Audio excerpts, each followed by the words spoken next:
হাতিয়াতে ৩ নম্বর সতর্কতা সংকেত।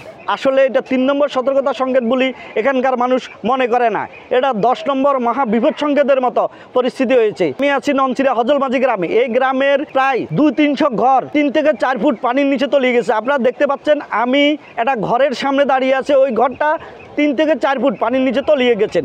আমি কথা বলেছি উপজেলা নির্বাহী অফিসারের সাথে, তিনি আমাকে জানিয়েছেন হাতিয়া রেড কিচেন সোসাইটি, স্বেচ্ছাসেবী সংগঠন, যুব রেড কিচেন সংগঠন এরা মাঠে কাজ করতেছে এবং অসহায় যারা প্রাণীবন্দী হয়ে পড়েছেন তাদেরকে নিরাপদ আশ্রয়ে সরে নেওয়ার জন্য রেড কিচেন কাজ করেছেন। এটা আসলে আমাবস্যার কারণে, এই অস্বাভাবিক জোয়ারে কারণে এসব গ্রামগুনা তলিয়ে গেছেন বলে জানিয়েছেন।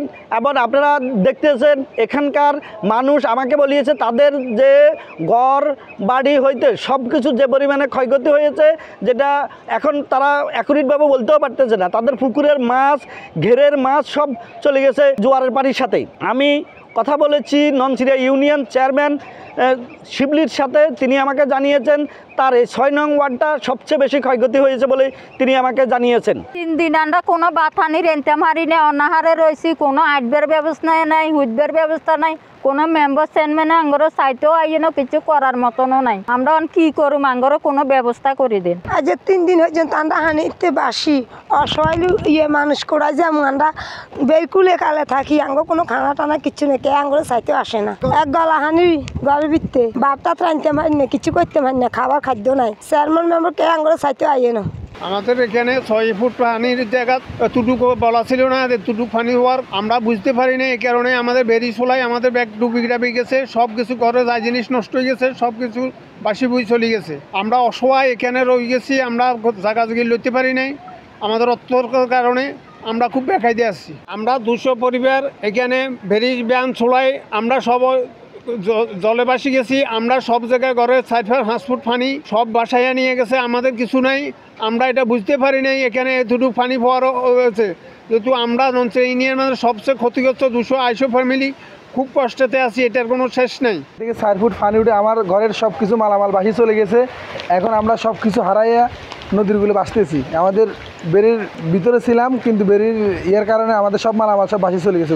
এখন আমরা দিশেহারা হয়ে গেছি ৩ থেকে ৪ ফুট পানি উঠার কারণে। আমরা উপজেলা প্রশাসন হাতিয়ার সমস্ত অফিসারগণই আমরা এখানে নলচিরা ঘাটের ভিজিট করতে আসছি। তো এখানে অবস্থা খুবই খারাপ। এমনিতেই আজকে বিকাল ৩টার পর থেকে পরিস্থিতি খারাপ করার আশঙ্কা প্রকাশ করেছিল সিপিপি। সেই ধারাবাহিকতায় এখন প্রচণ্ড ঝড়ো আবহাওয়া চলছে।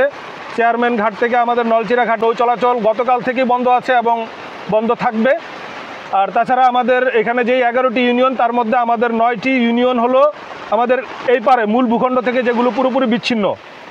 এগুলো শুরু থেকেই বিচ্ছিন্ন, মানে আজীবন বিচ্ছিন্ন। তার মধ্যেই নিঝুম দ্বীপ, যেটা কিনা আমাদের সবসময় আমাদের হাতিয়া ভূখণ্ডের সাথে চলাচল করা যায় ট্রলার পথে, এখন সেটাও অনেকটা বিচ্ছিন্ন এবং সেখানে জোয়ারের পানিতে তলিয়ে গিয়েছে। আর তাছাড়া জোয়ারের পানি আমাদের যেহেতু অনেক জায়গাতে আমাদের বেড়িবাঁধ নেই, জোয়ারের পানি সবসময় এখানে ঢুকে বিভিন্ন লোকালয়ে বিভিন্নভাবে খাল টাল এগুলো দিয়ে ঢুকে। তো যার ফলে সব কিছু মিলিয়ে পরিস্থিতি খুব বেশি একটা ভালো না, উদ্বেগজনক। যে এই পরিস্থিতি যদি অব্যাহত থাকে খারাপের দিকে যাবে। এখানে আমাদের যেই পানি উন্নয়ন বোর্ডের যে বাঁধ ছিল, পুরাতন বাঁধটা, সেটা অলমোস্ট ভেঙে পড়েছে। নতুন একটা বাঁধ এখানে অবশ্য করে রাখা হয়েছে আগে থেকেই, তো কিন্তু পুরাতন বাঁধটা আমাদের অলরেডি ভেঙে পড়ছে। আর পুরাতন বাঁধ এবং নতুন বাঁধের মাঝে যেই জায়গাগুলো আছে, এখানে যারা বসত করে তারা জলাবদ্ধতার শিকার হয়ে গেছে অলরেডি। এবং আমাদের পুরা হাতিয়া উপজেলার বিভিন্ন জায়গাতেই নিম্নাঞ্চল যেগুলো আছে সেগুলো জোয়ারের পানিতে তলিয়ে গিয়েছে। আমরা উপজেলা প্রশাসন থেকে সহায়তা করছি, উপরে আমরা যোগাযোগ করছি উপরে সিনিয়র স্যারদের সাথে, কিভাবে আমরা তাদেরকে কিছুটা প্রতিকার দিতে পারি। আমরা হাতিয়া উপজেলা যুব রেড কিচেন ইউনিট আমরা আসছি ননছিরা। এখানে দেখতে পাচ্ছেন যে ৪-৫ ফুটের বেশি পানি, চতুর্পাশে দেখতে পাচ্ছেন সব ঘর বাড়ি পানি নিচে চলে গেছে। তো এখানে এই বাড়িতে হচ্ছে একটা রোগী আছে, ওনাকে হচ্ছে আশ্রয় কেন্দ্রে নেওয়া প্রয়োজন।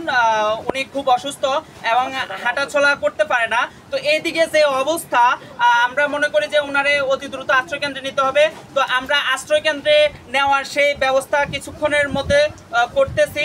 তো আমরা এদিকে দেখতেছি যে আর কোন ঘরে রুগী বা তাদের কোনো কিছু স্থানান্তর করা লাগে কিনা বা ডেলিভারি কোনো রুগী আছে কিনা, যদি থাকে তাহলে আমরা হাতিয়া উপজেলা যুব রেড ক্রিসেন্ট ইউনিট সর্বদা তাদের পাশে থাকবো ইনশাল্লাহ। 2 জন ডেলিভারি রুগী আছে। তো এদিকের অবস্থা খুব খারাপ। আমরা মনে করি যে ওনারা অতি দ্রুত আশ্রয় কেন্দ্রে চলে যাওয়ার প্রয়োজন। আমরা আশ্রয় কেন্দ্র নেওয়ার ওই ব্যবস্থা করতেছি। আমাদের হচ্ছে এখন কোন ঘরে কয়জন রুগী আছে এই বিষয়গুলো আমরা দেখতেছি।